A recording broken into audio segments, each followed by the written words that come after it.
That was outstanding, Ken. Thank you. I couldn't ask for a better recap there effectively from district. So with that, really, we wanted to now open it up for you folks in the room. You've heard us talk about what's eating our lunch, potential solution, good history and background for how we engage with the department, between the department and districts and the advisory committee, you say it. So now knowing with that as a backdrop, I would open the floor to you folks. So I guess if we do it the same way as before, I mean, I'm not sure if we have anybody on, we have anybody that's, no, okay, No, nobody sure. online. So we have Jerry put his hand up first. Sure. Okay. Sure. Oh, good, there are some. Yeah, there's that. Just to make a comment, Ken, I attended one of your community meetings prior to COVID in the Department of Ag, in the boardroom, and it was packed. And it seemed like there's more attorneys, firms representing groups, which surprised me. It was one of my first time I went to the meeting.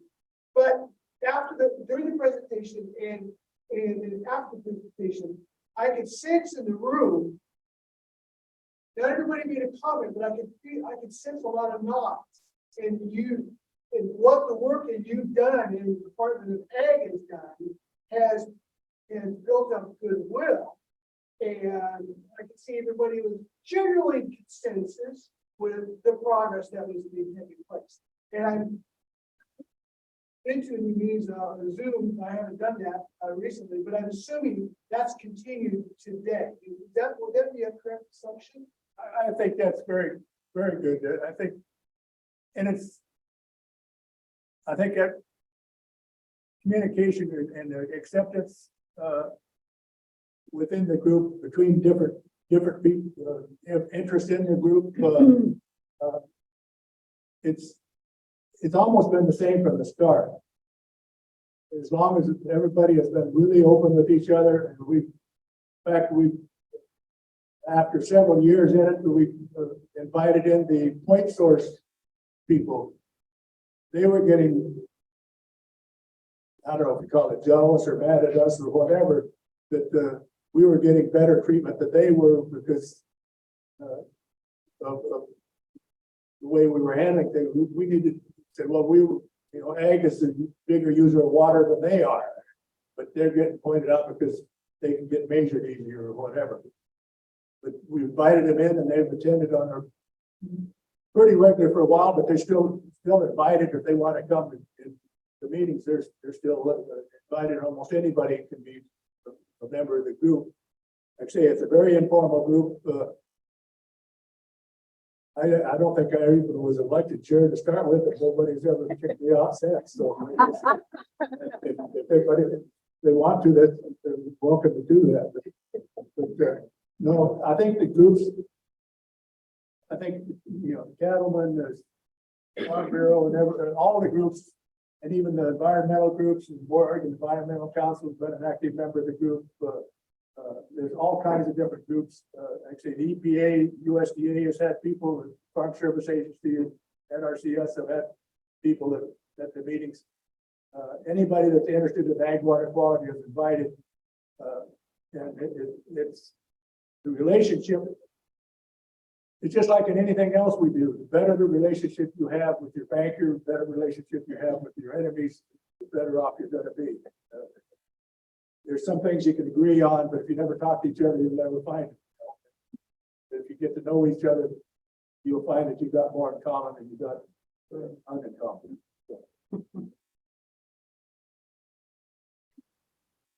Yeah, I think my question maybe was kind of similar to Jerry's comment and question, and just it sounds like there is a broad scope of different interests that attend these meetings, but is there a way to increase participation by just individual farmers or land managers? Or is there a role for OACD in facilitating that? Jan has been a member of the, for various positions that she's held over the years. She's on, I don't know, you were maybe on the first. Were you on the first one we did 20 years ago? I think, I can't remember everybody. Yeah, so- Okay. And then, Jerry was before Jan, and the districts have been involved, and individual districts have had people there, and there's been individual farmers that have been there. If you're interested, just let Marianne know, and she'll put you on the invite list. No, Yeah. everybody's welcome. Well, I just wonder, I mean, it's really awesome that Jan goes first, but, I have not attended one, so I don't know how many individual farmers go versus representatives of organizations, so.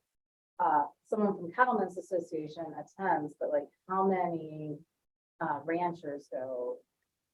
We've got one or two Individual, farm ranchers for the cattlemen that have attended the meetings for many years. Yeah. Same, and farmers also. and some of them are the more skeptical of what the government's That's doing. kind of what I was And that wondering, works. is how we can help bridge that, skepticism or distrust of government, because, this is, some of it's regulatory, some of it's voluntary.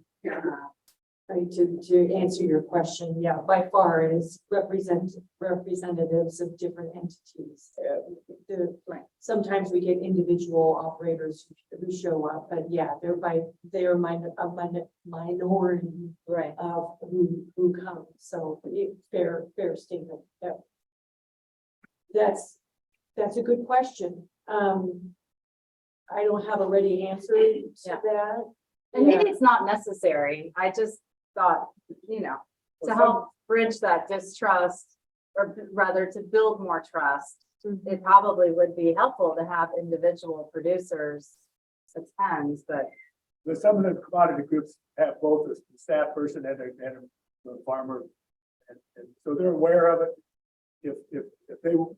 If they know that it'd be helpful to have one of their members come, they're certainly welcome to come along. So, there's never been anybody turned down to come that I know of. thank you.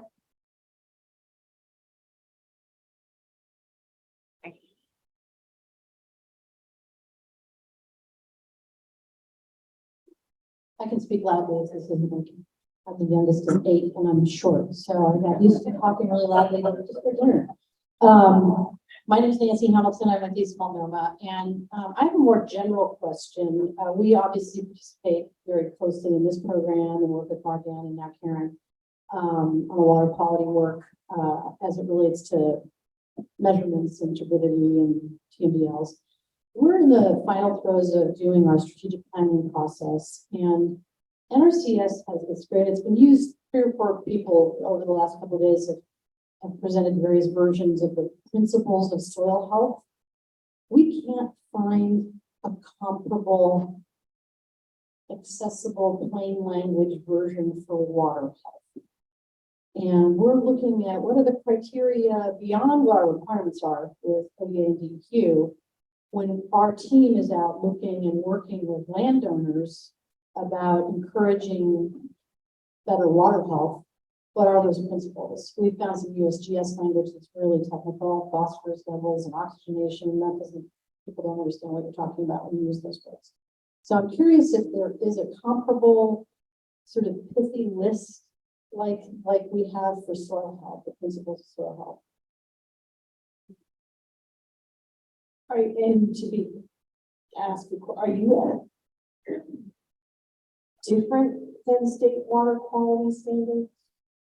Well, we know what the state water quality standards are. If you look at the principles of water health that NRCS has, it's, Minimize disturbance, maximize covering. It's stuff that's practical that we can talk to actual landowners about in terms of explaining how they can improve their soil health. We don't have a similar sort of pithy list, and I'm just curious. You do actually, if you have the area plan, not every county has an area plan, but right in that area plan, they have the lists of those of best management practices to meet those ag water quality goals like stream side buffers or. We have it for riparian areas specifically, generally water, and maybe it doesn't exist, that's where my head is around strategic planning and this question and. Or how to stabilize stream banks. So it just depends on the land use, but those area plans have a ton of layman's Okay, we'll go back and look at that again. information about how to help. Well, if it's in stream and maybe something out of that. Water's complicated. Well, I guess the question is more the relationship between a landowner, somebody on working land specifically, and how that practice impacts watershed. Yeah, it's in the area plan. And, So, and in the land within, well, maybe I'm asking a question about it. I'd say also help generally cover water quality. If we can agree that there's a nexus between upside land use and water quality.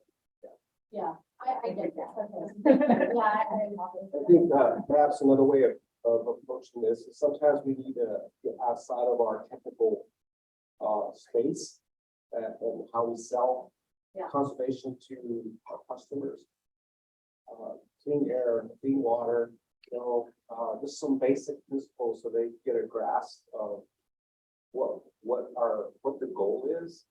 What do we want our watershed to look like in 10 years? We're not gonna list it 200 practices, right? We're gonna try to sell it in a different way so that a way that they can relate to it, right? And sometimes we have to get our minds away from our technical resources, our technical backgrounds, and put it in, what's that term, real language? Layman. Plain language, but And language, yeah, that's what I'm. so I mean, I will say that, well, the theme I'm picking up from this is simple tools. And when you think about that is, well, for one thing, I'll be the first to say that I think our program, we desperately need to update like tools we have for handouts and things like that. No question about that. But I also am wondering about, I think we have some despair, well, not necessarily some. There are people who I think we will be more effective walking up to them on a tractor and handing them a handout or a pamphlet. And then there's a new group of people who don't want to be handed a piece of paper. They want something on a smartphone. So I think we need to be thinking about both kinds of tools, but in plain. Yeah, well, on that piece of paper, or that digital. Right, because, we can start quoting about the protecting cold water standard and in my eyes. Yeah, Roll that's. backwards. So, yeah, thank you. Yeah.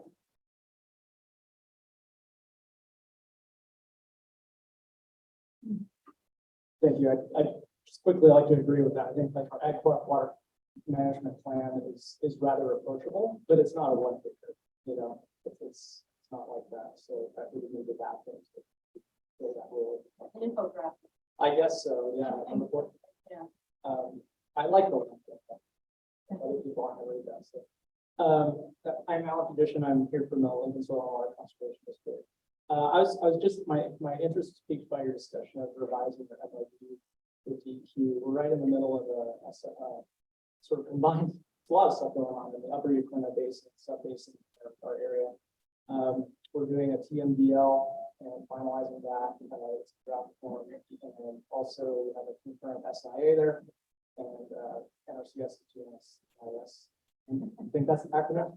But yeah, a lot going on. We have a lot of focus there. But in the DEQ's modeling for the TMDL process, agriculture is very much implicated in the sources for a pretty ambitious plan benchmark to reduce soil evolution and bacteria by 80%, 70%. It's a big number.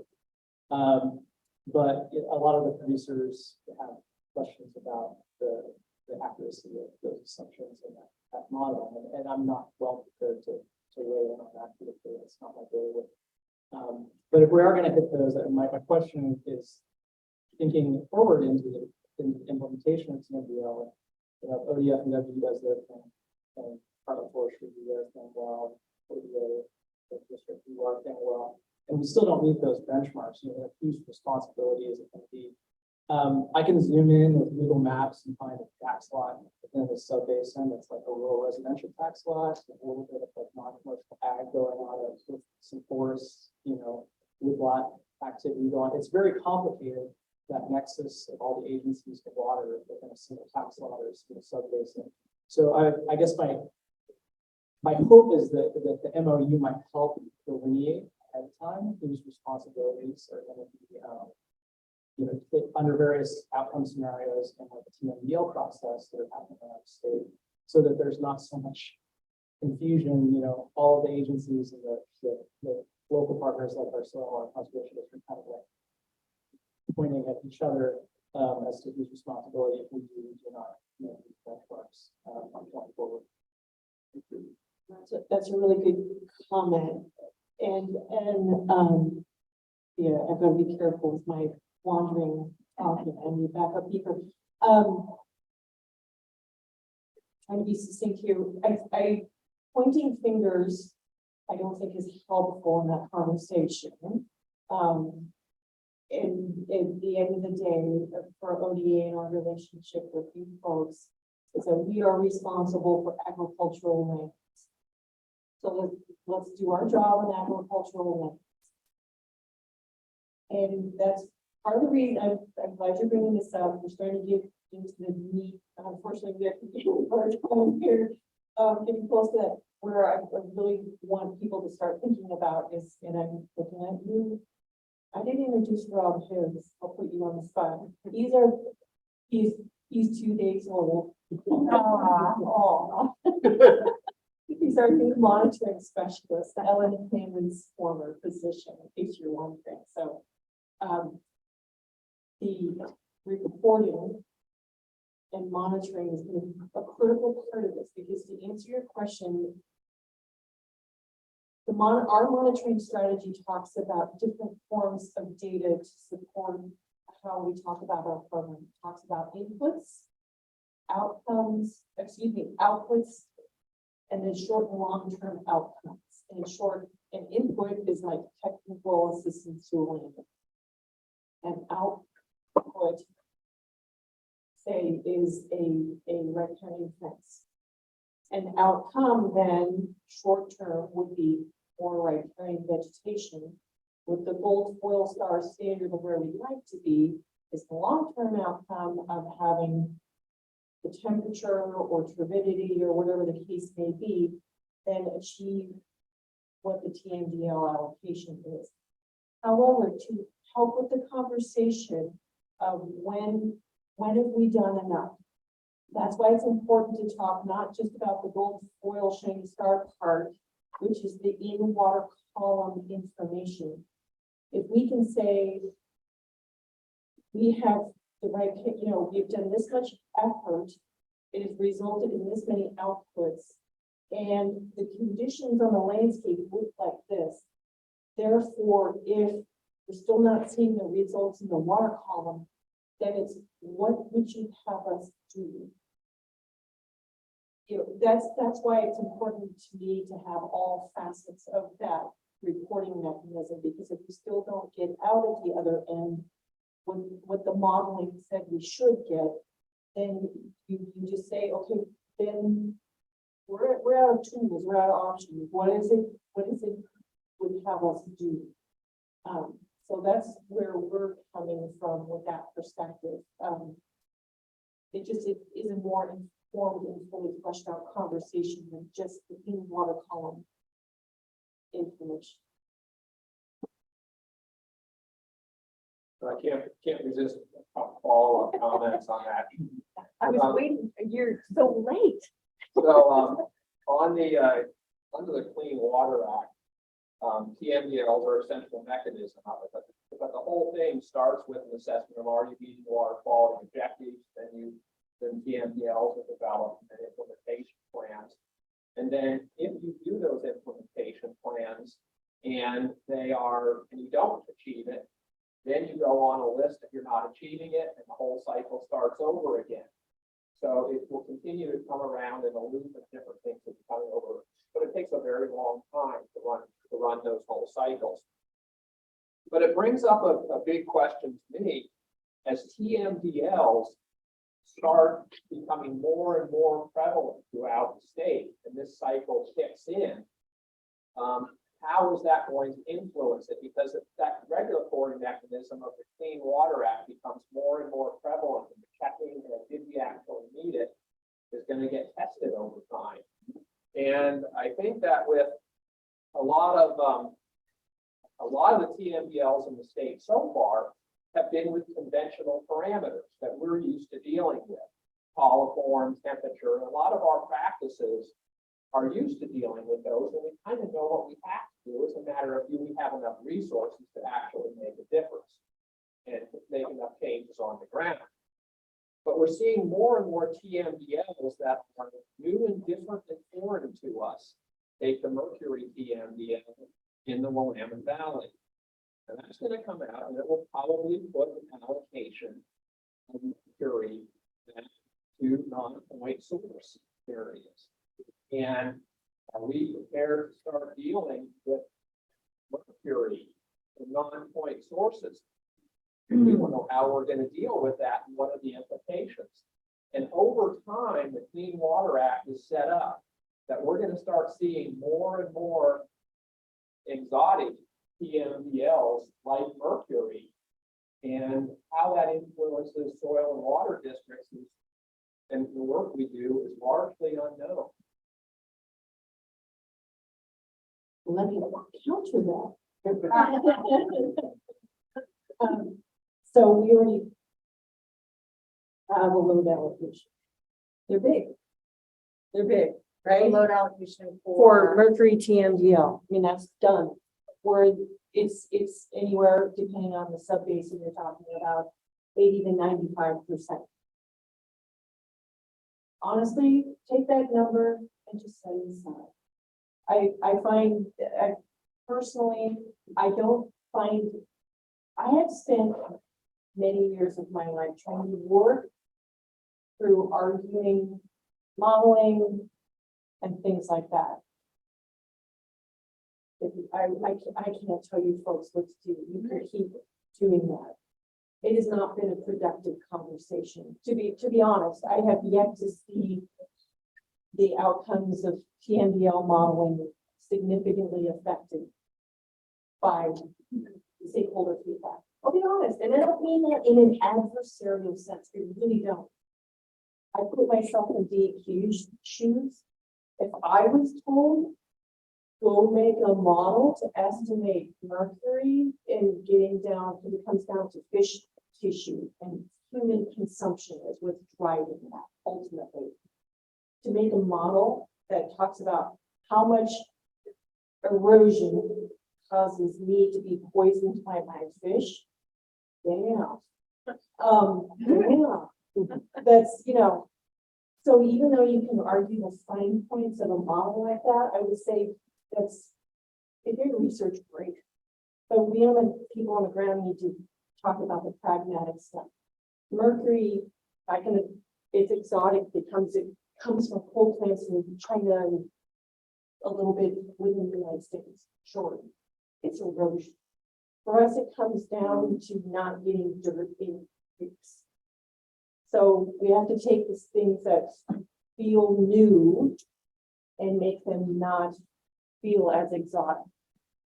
So as we're working through the implementation plan for that, what we're focusing on is how do you avoid erosion? And if there is erosion through riparian practices, how do you prevent it from getting into creeks? We do that every day. So the question is, how effective are we being at implementing those practices? Transparency and reporting on those practices, and then ultimately seeing what the outcomes are down the line for those landscape conditions and then the water. So we are getting new topics for sure. But I feel like I have yet to see a TMDL topic that we don't have the tools to deal with. What I feel like our biggest challenge is to report effectively back to the decision makers. Are we making the right effort? Are we having the right outputs and outcomes? And ultimately, again, whether or not we achieve the in-water quality standard, and I don't need to be dismissive of that. But there's a point at which where we would say, what else would you have us do? Have we done enough or not?